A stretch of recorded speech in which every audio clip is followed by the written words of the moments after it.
Dove Audio presents The Hitchhiker's Guide to the Galaxy by Douglas Adams, read by the author. Chapter 16.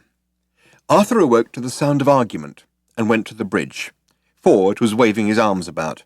"You're crazy, Zaphod," he was saying. "Magrathea is a myth, a fairy story. It's what parents tell their kids about at night if they want them to grow up to become economists.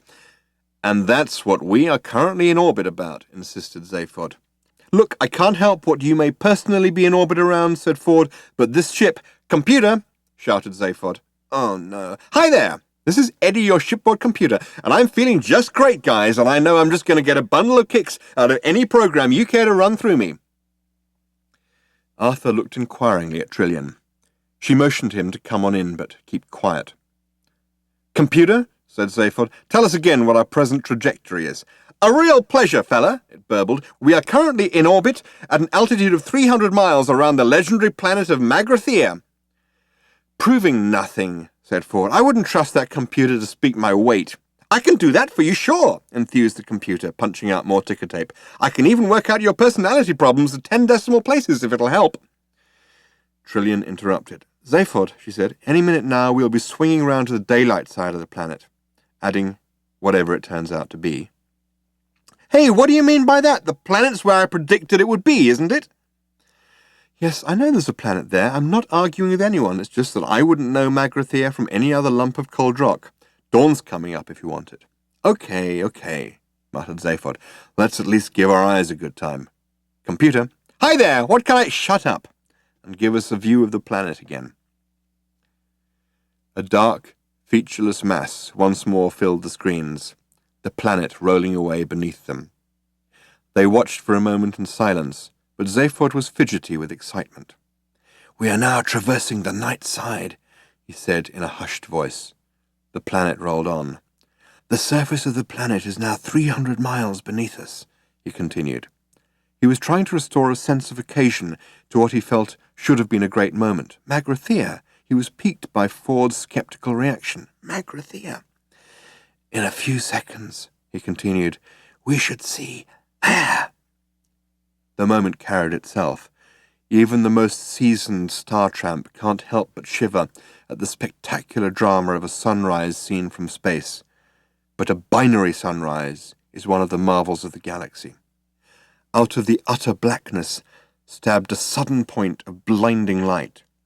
It crept up by slight degrees and spread sideways in a thin crescent blade, and within seconds 2 suns were visible, furnaces of light searing the black edge of the horizon with white fire. Fierce shafts of colour streaked through the thin atmosphere beneath them.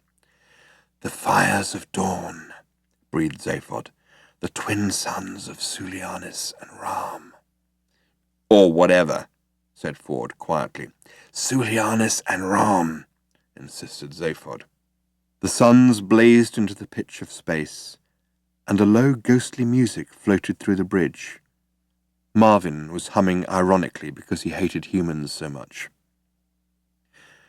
As Ford gazed at the spectacle of light before them, excitement burnt inside him, but only the excitement of seeing a strange, new planet. It was enough for him to see it as it was. It faintly irritated him that Zaphod had to impose some ludicrous fancy onto the scene to make it work for him. All this Magrathea nonsense seemed juvenile. Isn't it enough to see that a garden is beautiful without having to believe that there are fairies at the bottom of it too? All this Magrathea business seemed totally incomprehensible to Arthur. He edged up to Trillian and asked her what was going on. "I only know what Zaphod's told me," she whispered. "Apparently Magrathea is some kind of legend from way back which no one seriously believes in, a bit like Atlantis on Earth, except that the legends say the Magratheans used to manufacture planets." Arthur blinked at the screens and felt he was missing something important. Suddenly he realized what it was. "Is there any tea on this spaceship?" he asked. More of the planet was unfolding beneath them as the heart of gold streaked along its orbital path. The suns now stood high in the black sky. The pyrotechnics of dawn were over, and the surface of the planet appeared bleak and forbidding in the common light of day. Grey, dusty, and only dimly contoured, it looked dead and cold as a crypt. From time to time, promising features would appear on the distant horizon.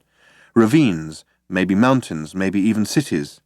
but as they approached, the lines would soften and blur into anonymity, and nothing would transpire. The planet's surface was blurred by time, by the slow movement of the thin, stagnant air that had crept across it for century upon century. Clearly, it was very, very old. A moment of doubt came to Ford as he watched the grey landscape move beneath them. The immensity of time worried him. He could feel it as a presence. He cleared his throat. "Well, even supposing it is." "It is," said Zaphod. "Which it isn't," continued Ford. "What do you want with it anyway? There's nothing there." "Not on the surface," said Zaphod. "All right, just supposing there's something. I take it you're not here for the sheer industrial archaeology of it all. What are you after?" One of Zaphod's heads looked away. The other one looked round to see what the first was looking at, but it wasn't looking at anything very much. "Well," said Zaphod airily, "it's partly the curiosity, partly a sense of adventure, but mostly I think it's just the fame and the money." Ford glanced at him sharply. He got a very strong impression that Zaphod hadn't the faintest idea why he was there at all. "You know, I don't like the look of that planet at all," said Trillian, shivering. "Ah, take no notice," said Zaphod. "With half the wealth of the former galactic empire stored on it somewhere, it can afford to look frumpy." Bullshit, thought Ford. Even supposing this was the home of some ancient civilization now gone to dust, even supposing a number of exceedingly unlikely things, there was no way that vast treasures of wealth were going to be stored there in any form that would still have meaning now. He shrugged. "I think it's just a dead planet," he said. "The suspense is killing me," said Arthur testily.